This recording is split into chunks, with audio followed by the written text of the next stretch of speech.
नमस्कार प्यारे छात्रों, आपका स्वागत है आपके अपने प्यारे से यूट्यूब चैनल टीएस के पाठशाला में। आज के क्लास में हम लोग 15 मोस्ट वीवी ऑब्जेक्टिव क्वेश्चन देखने वाले हैं क्लास 12 के फिजिक्स में रे ऑप्टिक्स चैप्टर का। इसको किरण प्रकाशिकी और प्रकाशिकी यंत्र नाम का एक चैप्टर है। इसको हम लोग बोर्ड एग्जाम 2024 के लिए देखने वाले हैं और सभी ये जो प्रश्न होंगे सभी बोर्ड एग्जाम के लिए काफी हेल्पफुल होंगे। तो अगर आप क्लास 12 में हो और बोर्ड एग्जाम 2024 के लिए तैयारी कर रहे हो तो ये वीडियो आपके लिए काफी हेल्पफुल रहेगा। तो हम लोग शुरू करते हैं अपने पहले सवाल की तरफ आगे बढ़ते हैं, जो कि हमारे पास है यौगिक सूक्ष्मदर्शी। यौगिक सूक्ष्मदर्शी को हम लोग क्या कहते थे? संयुक्त सूक्ष्मदर्शी भी कहते हैं। तो यौगिक सूक्ष्मदर्शी को संयुक्त सूक्ष्मदर्शी भी कहा जाता है कि नली की लंबाई बढ़ाने से आवर्धन क्षमता क्या होगा। और संयुक्त सूक्ष्मदर्शी की आवर्धन क्षमता, संयुक्त सूक्ष्मदर्शी की आवर्धन क्षमता का हमने सूत्र देखा हुआ है। m बराबर क्या होता है? माइनस एल बट्टा F O into 1 plus D बट्टा एफ ई। ये फॉर्मूला होता है किसका?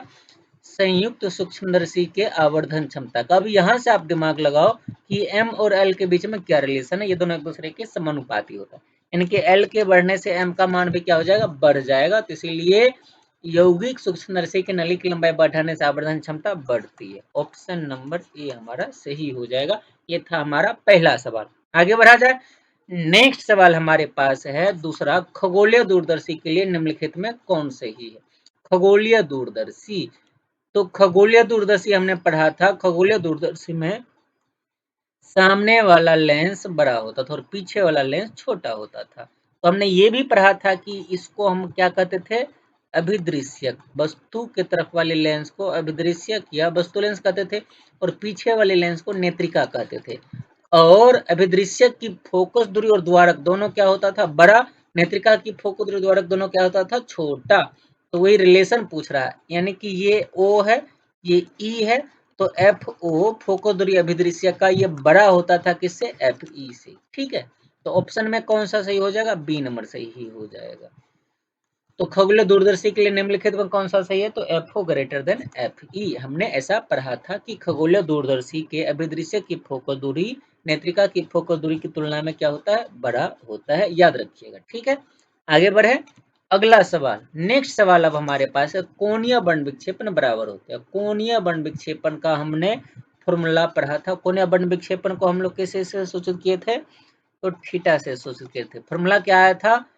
लेमडा भी माइनस लेमडा आर हमने फॉर्मूला लिखा था। और लेमडा भी और लेमडा आर का जब हम लोगों ने मान रख दिया था तो फॉर्मूला आया था कुछ इस प्रकार से, थीटा बराबर म्यू भी माइनस म्यू आर इंटू ए। कुछ इस प्रकार का फॉर्मूला आया था कोणीय बंड विक्षेपण का। तो ऑप्शन नंबर कौन सा? हाँ, ए नंबर। ऑप्शन नंबर हमारा ए सही हो जाएगा। अब कोणीय बंड विक्षेपण का परिभाषा हम लोगों ने पढ़ा है। अगर आपको नहीं आता है कोणीय बंड विक्षेपण तो आप कमेंट कीजिएगा, इसका परिभाषा जरूर जरूर आपको समझाया जाएगा। ठीक है, फिलहाल अभी फॉर्मूला से मतलब है तो थीटा बराबर फॉर्मूला होता है डेल्टा भी माइनस डेल्टा आर, या फिर थीटा बराबर म्यू भी माइनस म्यू आर इंटू ए। तो ऑप्शन नंबर हमारा ए सही हो गया। अगर आपका कोई डाउट रह जाता है, कोई भी टॉपिक आपको नहीं आता है, तो मैं कमेंट सेक्शन में जाकर के जरूर बतलाइए, हम लोग उसका सोल्यूशन जरूर से जरूर करेंगे। नेक्स्ट सवाल हमारे पास है, समांतर सतह वाली कांच की पट्टी, यानी कि समांतर, ये दोनों समांतर सतह वाली कांच की पट्टी है। इसकी शक्ति बोल पूछा गया, तो इसकी चूंकि इसकी जो फोकस दूरी है वो अनंत माना जाता है। इसकी फोकस दूरी अनंत माने तो क्षमता क्या होगा? क्योंकि क्षमता का फॉर्मूला 1/f यानी 1/अनंत, और अनंत 1/अनंत का मान होता है 0, इसलिए P का मान क्या हो जाएगा? 0 हो जाएगा। ठीक है, तो समांतर सतह वाली कांच की पट्टी क्या याद रखिएगा? फोकस दूरी अनंत और क्षमता 0 होती है। तो ऑप्शन नंबर कौन सा? शक्ति पूछा है ना, तो शक्ति हो जाएगा 0, यानी बी नंबर ऑप्शन हमारा सही हो जाएगा। बी नंबर ऑप्शन हमारा सही होगा। अगले सवाल की तरफ आगे बढ़ते हैं, जो कि हमारे सामने है, औसत यानी पीला रंग के अपवर्तनांक के लिए निम्नलिखित में कौन सी है? तो याद रखिएगा, पीला रंग का जो अपवर्तनांक होता है म्यू वाई, ये बिल्कुल बीच में होता है। किसके बीच में? तो सातों रंगों के बिल्कुल बीच में माध्य रंग होता है, औसत रंग होता है। तो इसको हम लोग इस प्रकार से लिख सकते हैं, सबसे ऊपर लाल यानी म्यू आर, सबसे नीचे बैगनी यानी कि म्यू भी बट्टा 2।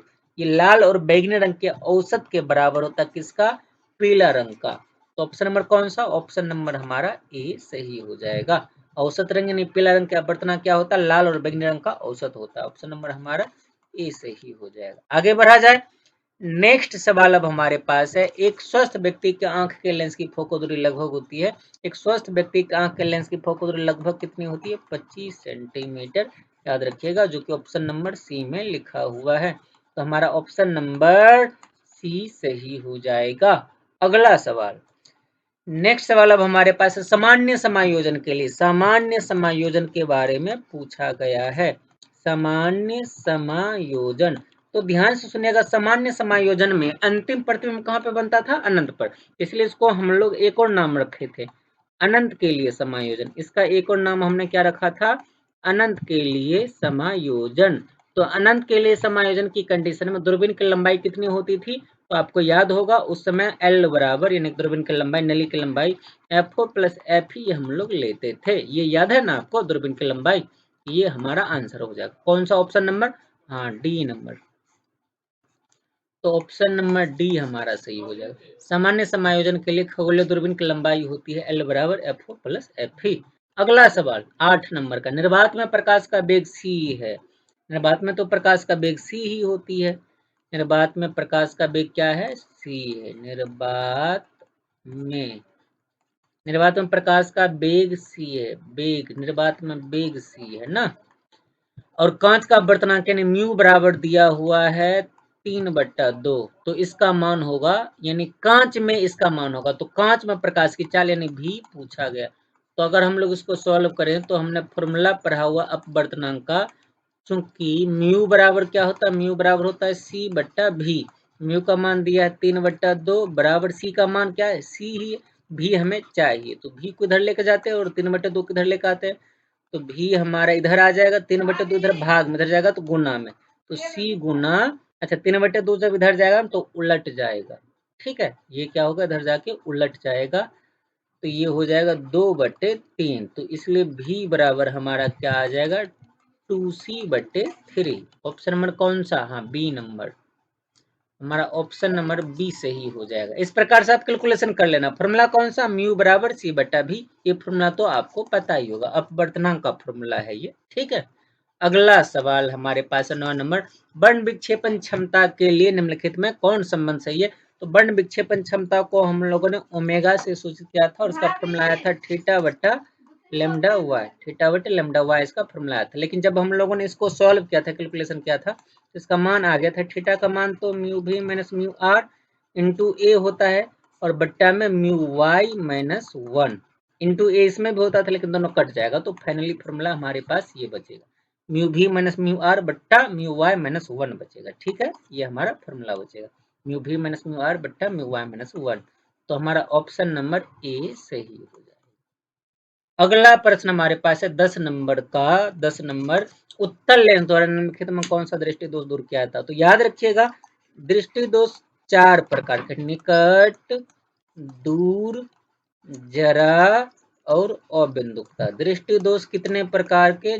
4 प्रकार के होते हैं। निकट दृष्टि दोष, दूर दृष्टि दोष, जरा दृष्टि दोष और अबिंदुकता। निकट दृष्टि दोष को दूर करने के लिए कौन से लेंस का उपयोग करते हैं? अवतल लेंस का। दूर दृष्टि दोष को दूर करने के लिए कौन से लेंस? उत्तल लेंस का। जरा दृष्टि दोष को दूर करने के लिए किस लेंस का? द्विफोक्सी लेंस, यानी कि बाइफोकल हम लोग इसको कहते हैं। द्विफोक्सी या बाइफोकल लेंस का उपयोग करते हैं, बाइफोकल लेंस का उपयोग करते हैं। और अबिंदुकता को दूर करने के लिए हम लोग किस लेंस का? बेलनाकार लेंस का उपयोग करते हैं। अबिंदुकता को दूर करने के लिए बेलनाकार लेंस का उपयोग करते हैं। तो पूछा गया उत्तल लेंस के द्वारा, तो उत्तल लेंस के द्वारा किसको दूर करते हैं हम लोग? दूर दृष्टि दोष को। तो ऑप्शन नंबर कौन सा? बी नंबर सही हो जाएगा। ऑप्शन नंबर हमारा बी सही हो जाएगा। उत्तल लेंस के द्वारा हम लोग दूर दृष्टि दोष को दूर करते हैं। नेक्स्ट सवाल अब हमारे पास है 11 नंबर। एक सरल सूक्ष्मदर्शी से बना हुआ प्रतिबिंब। हमने सरल सूक्ष्मदर्शी में पढ़ा था कि सरल सूक्ष्मदर्शी में अगर इस प्रकार से एक वस्तु ए भी रखा हो तो इसका प्रतिबिंब वस्तु के पीछे ही इस प्रकार से बनता था, ए डैश बी डैश, जो कि वस्तु की तुलना में बड़ा होता था, काल्पनिक होता था, तभी तो डॉट लेंस से दिखाए, और सीधा होता था। वस्तु से बड़ा, काल्पनिक और सीधी होती थी। तो ऑप्शन नंबर कौन सा लगता है? ए नंबर ही सही हो जाएगा। हाँ, ए नंबर ही सही हो जाएगा। तो ऑप्शन नंबर हमारा ए सही हो जाएगा। ठीक है। सरल सूक्ष्मदर्शी द्वारा बना हुआ प्रतिबिंब काल्पनिक और सीधा होता है। आगे बढ़ा जाए। नेक्स्ट सवाल अब हमारे पास है 12 नंबर। प्रकाश किस भौतिक राशि का मात्रक है? प्रकाश वर्ष। याद रखिएगा प्रकाश वर्ष का परिभाषा हमने पढ़ा था। क्या पढ़ा था? प्रकाश वर्ष। प्रकाश वर्ष का परिभाषा होता है कि प्रकाश एक वर्ष में जितनी दूरी तय करता है, प्रकाश एक वर्ष में जितनी दूरी तय करता है उसे ही प्रकाश वर्ष कहते हैं। यानी कि प्रकाश वर्ष दूरी का मात्रक है। ऑप्शन नंबर हमारा ए सही हो जाएगा। हमारा ऑप्शन नंबर ए सही हो जाएगा। प्रकाश वर्ष दूरी का मात्रक होता है। आगे बढ़ा जाए। नेक्स्ट सवाल अब हमारे पास है, निम्नलिखित में कौन इंद्रधनुष के निर्माण का कारण है? तो इंद्रधनुष जब बनता है तो बारिश के बूंदों द्वारा प्रकाश के पहली बात तो अपवर्तन, फिर पूर्णांतरिक परावर्तन, फिर वर्ण विक्षेपण के कारण से बनता है। लेकिन इसका जो मुख्य कारण है वर्ण विक्षेपण माना जा सकता है, क्योंकि प्रकाश 7 अलग अलग रंगों में टूट करके ही तो इंद्रधनुष बनाता है। तो ऑप्शन में हम लोग क्या सही बोल सकते हैं? वर्ण विक्षेपण इसका आंसर बोल सकते हैं। तो ऑप्शन नंबर हमारा सी नंबर हमारा आंसर हो जाएगा। निम्नलिखित में कौन इंद्रधनुष के निर्माण का कारण है? तो वर्ण विक्षेपण। आगे बढ़ा जाए। नेक्स्ट हमारे पास सवाल है 14 नंबर। खगोलीय दूरबीन की आवर्धन क्षमता। खगोलीय दूरबीन की आवर्धन क्षमता का फॉर्मूला हमने पढ़ा था, m बराबर माइनस एफ ओ बट्टा एफ ई। यही था फॉर्मूला, m बराबर माइनस एफ ओ बट्टा एफ ई, जो कि ऑप्शन नंबर बी में लिखा हुआ है। तो ऑप्शन नंबर बी हमारा सही हो जाएगा। खगोलीय दूरबीन की आवर्धन क्षमता का फॉर्मूला m बराबर क्या होता है? माइनस एफ ओ बट्टा F E, minus F O बट्टा एफ ई। ये हमारा आंसर सही हो जाएगा। आगे बढ़ा जाए। और आज के क्लास का हमारा आखिरी सवाल है 1 म्यू 2 के बराबर होता है। इसको हम लोग इस प्रकार से भी लिखते हैं, म्यू 2 कोमा 1 लिखो आप, या म्यू 2 यहाँ पर और एक को ऊपर लिख दो, और इसका फॉर्मूला होता है म्यू 2 बट्टा म्यू 1। ये आपेक्षिक अपवर्तनांक का सूत्र है। ये फॉर्मूला आपको याद होनी चाहिए, आपेक्षिक अपवर्तनांक का फॉर्मूला। तो ऑप्शन नंबर कौन सा? ऑप्शन नंबर ए हमारा सही हो जाएगा, म्यू 2 बट्टा म्यू 1। ऑप्शन नंबर हमारा कौन सा? ए नंबर सही हो जाएगा। तो ये था आज के क्लास का हमारा टोटल 15 क्वेश्चन।